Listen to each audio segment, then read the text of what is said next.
Hello, good morning, students. We are starting with a very good topic, sequence or real sequence.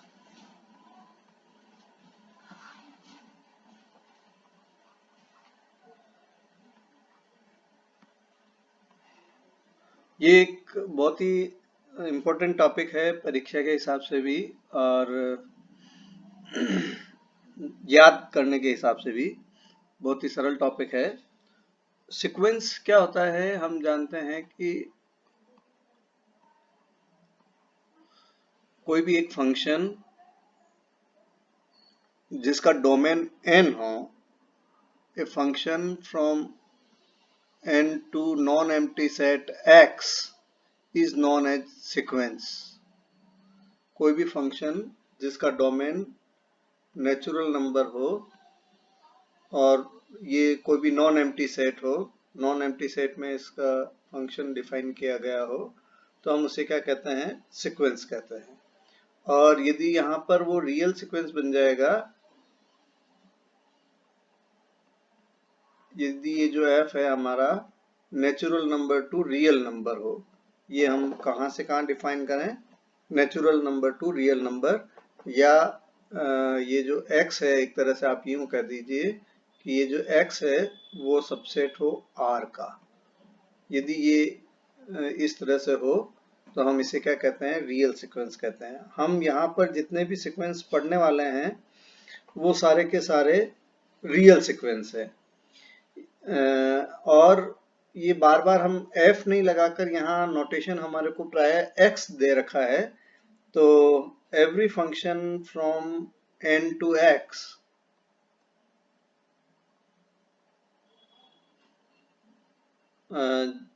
जो कि किसका subset है? x is a subset of R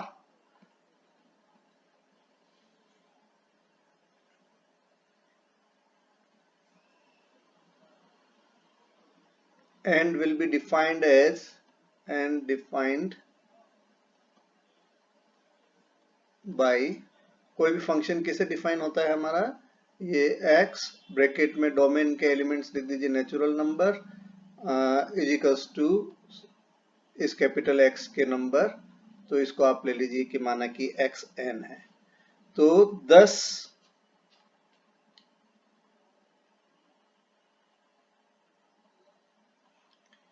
कौन ये function कहें या ये जो डेफिनेशन है हमारी, ये जो आया है आपका number system x1, x2, xn dash dash dash कहें, और ये x है, और इसको आप ऐसे भी लिख सकते हैं x1, x2, xn, this is, और इसको हम ऐसे भी लिख सकते हैं xnx is real sequence। हम कहीं सीक्वेंस लिख रहे हैं, इसका मतलब इस तरह से हम इसको नोटेशन दे रहे हैं।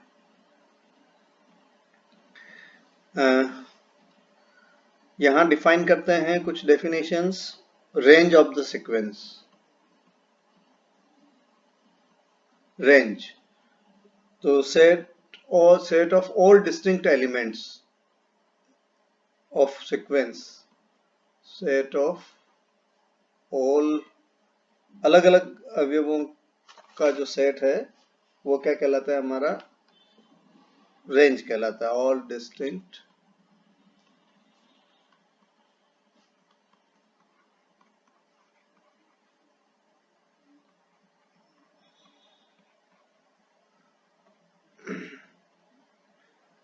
एक परिभाषा आती है कांस्टेंट सीक्वेंस।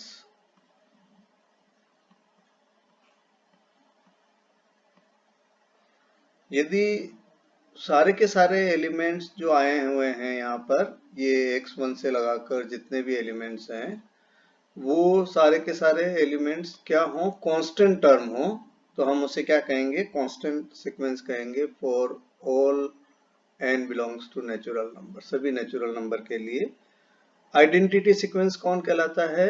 आइडेंटिटी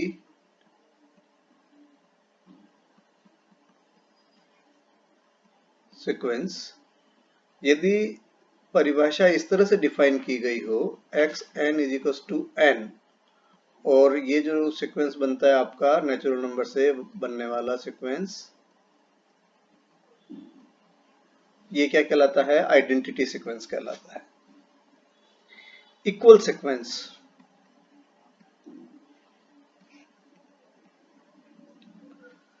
दो sequence x n and y n are said to be equal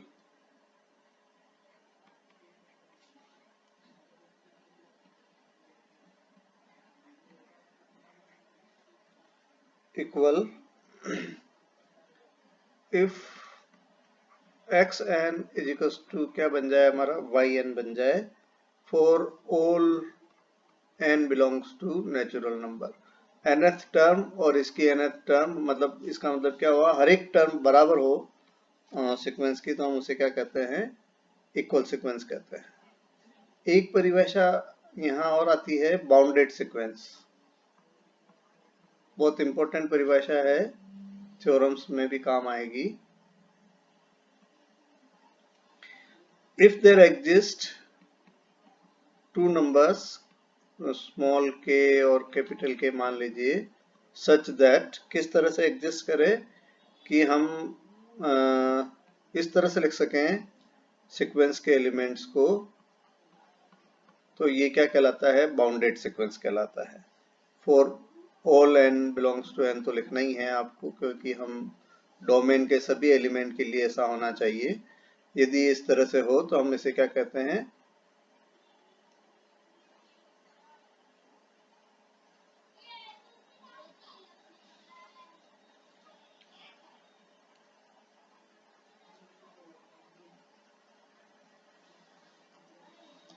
bounded sequence कहते हैं।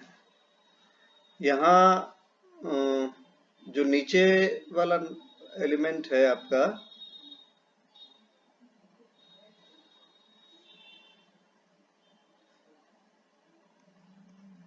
ये लोअर बाउंड कहलाता है, और ये जो कैपिटल के है वो अपर बाउंड कहलाता है। अपर बाउंड, और ये लोअर बाउंड कहलाता है।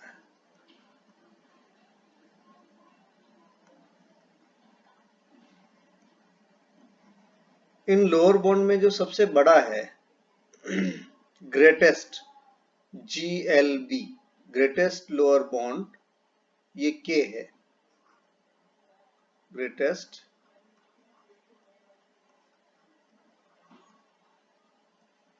GLB, और ये जो अपर बाउंड में सबसे छोटा है, इधर इसके ऊपर जितने भी बड़े होंगे वो सब बड़े होंगे, तो ये लीस्ट अपर बाउंड है। इसको बोलते हैं LUB। एक GLB है और एक लीस्ट अपर बाउंड है। तो जो ऊपर की तरफ बाउंड होता है उसका सबसे छोटा तो हम देखते हैं लिस्ट, सबसे छोटा मान, और जो नीचे से होता है उसका सबसे बड़ा वैल्यू। ये दो डेफिनेशन कहलाती है। हम इसको सुप्रीमम भी कहते हैं। आगे कुछ थ्योरम्स करेंगे, वहां काम आएगा ये शब्द सुप्रीमम, और ये कहलाता है आपका इन्फीमम।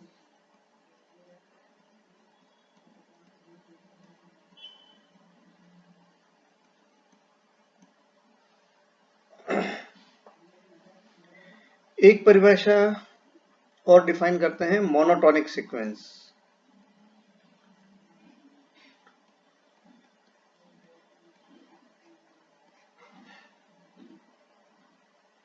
यदि सीक्वेंस या तो इंक्रीजिंग हो या डिक्रीजिंग हो, sequence is either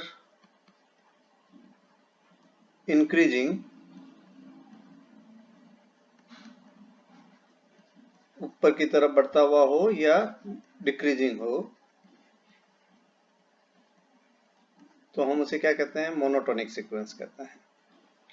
monotonically increasing sequence भी एक तरह से डिफाइन किया जा सकता है। अब मोनोटोनिकली इंक्रीजिंग सीक्वेंस,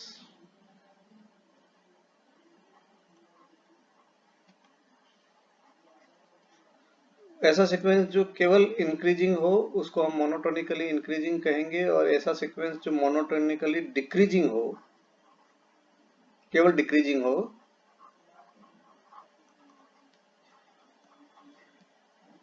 वो क्या कहलाता है आपका? मोनोटोनिकली डिक्रीजिंग सीक्वेंस कहलाता है।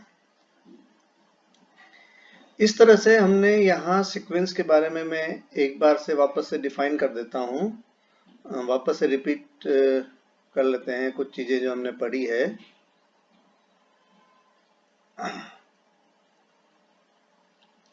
सबसे तो इम्पोर्टेंट चीज हमने पढ़ी है डेफिनेशन रियल सीक्वेंस। कौन होता है रियल सीक्वेंस? आपका एक ऐसा फंक्शन जो नेचुरल नंबर से रियल नंबर के सबसेट पर डिफाइन हो, उसको हम क्या कहते हैं?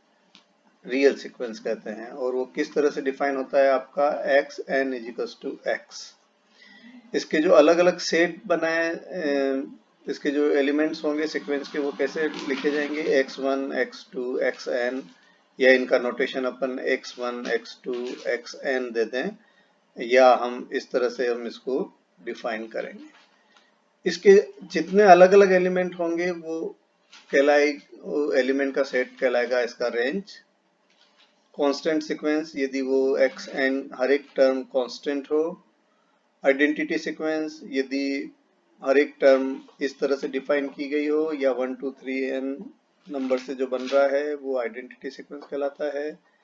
दो सीक्वेंस इक्वल कहलाएंगे यदि उनमें nth टर्म बराबर हो, फोर्थ टर्म बराबर हो, सेवेंथ टर्म बराबर हो। इस तरह से बाउंडेड सीक्वेंस, यदि कोई सीक्वेंस बाउंडेड कहलाएगा यदि उसके दो नंबर इस तरह से डिफाइन कर सकते हो जहां पर ये जो k है वो लोअर बाउंड होता है और कैपिटल K है वो अपर बाउंड बनता है। इन लोअर बाउंड का जो सबसे बड़ा मान है वो GLB कहलाता है। जो अपर बाउंड बनता है उसका सबसे बड़ा मान हमारा लिस्ट अपर बाउंड कहलाता है, LUB। इनको भी हमारे को याद रखना है। फिर हमने दो तरह के सीक्वेंस डिफाइन किए कि सीक्वेंस या तो इंक्रीजिंग हो या डिक्रीजिंग हो। घटते हुए क्रम में हो तो हम इसको डिक्रीजिंग सीक्वेंस कहेंगे, और यदि बढ़ते हुए क्रम में हो तो हम इंक्रीजिंग सीक्वेंस कहेंगे। दो और डेफिनेशन हम देके इसको बाइंड अप करेंगे। Limit point,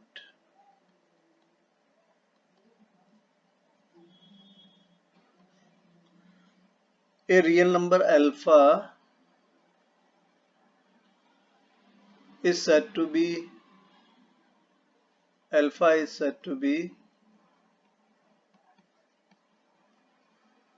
limit point of sequence xn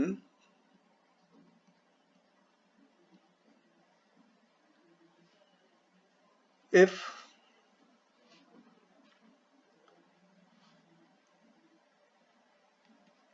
for psi greater than to 0 there exists xn minus alpha is less than to psi for all n belongs to n। ये exist करे तो हम alpha को क्या कहेंगे? Limit point कहेंगे। यहाँ पर ये जो अल्फा टर्म है वो क्या कहलाता है? लिमिट पॉइंट कहलाता है। इसकी बिल्कुल पैरेलल एक परिभाषा है लिमिट।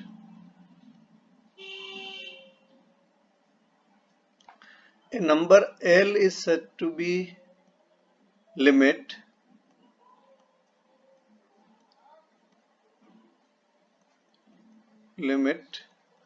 of xn। इस सीक्वेंस की ये नंबर L लिमिट कहलाएगा if for psi greater than to 0 there exists एक अनदर नंबर और एग्जिस्ट करे n0 belongs to natural number such that यहाँ पर ये इस तरह से आ जाए xn minus l is less than 2 psi for all n greater than 2 n0। n0 से बड़े मानों के लिए ये नंबर इस तरह से एग्जिस्ट करता हो तो हम क्या कहते हैं, ये नंबर l क्या कहलाता है, आपका लिमिट कहलाता है। और ये सभी n के लिए एग्जिस्ट करता हो तो ये क्या कहलाता है, अल्फा, वो आपका लिमिट पॉइंट कहलाता है। इसका एक मतलब ये हो गया कि अल्फा के नेबरहुड में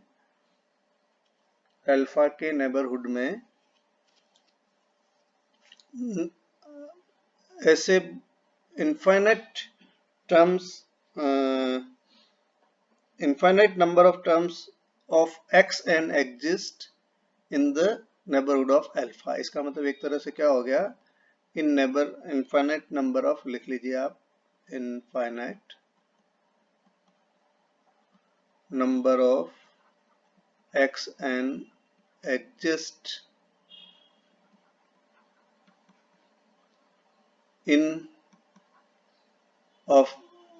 neighborhood of nhd। ये किसकी परिभाषा है, एक तरह से अल्फा के नेबरहुड की परिभाषा है। और ये सभी n के लिए है तो हम सीधा लिख सकते हैं exist in neighbourhood of alpha. Alpha के नेबरहुड में एक्स एन के यदि इनफाइनाइट नंबर एग्जिस्ट करें तो हम उसे अल्फा को हम लिमिट पॉइंट बोलते हैं। और यदि एल ऐसा नंबर एग्जिस्ट करे, यहाँ पर ये condition particularly number n greater than to 0 के लिए एग्जिस्ट करती है, किसी एक बड़े नंबर के लिए ये एग्जिस्ट करती है, ये सभी के लिए एग्जिस्ट करती है। इसलिए limit will be a limit point of the sequence. Every limit will be the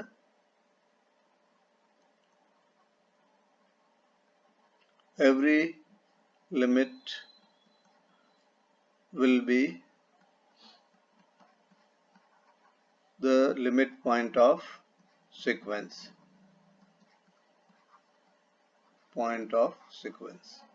but converse is not true, है ना। ये साफ दिख रहा है, ये हर एक नेचुरल नंबर के लिए है और ये particularly n greater than to n0 के लिए, but converse is not true.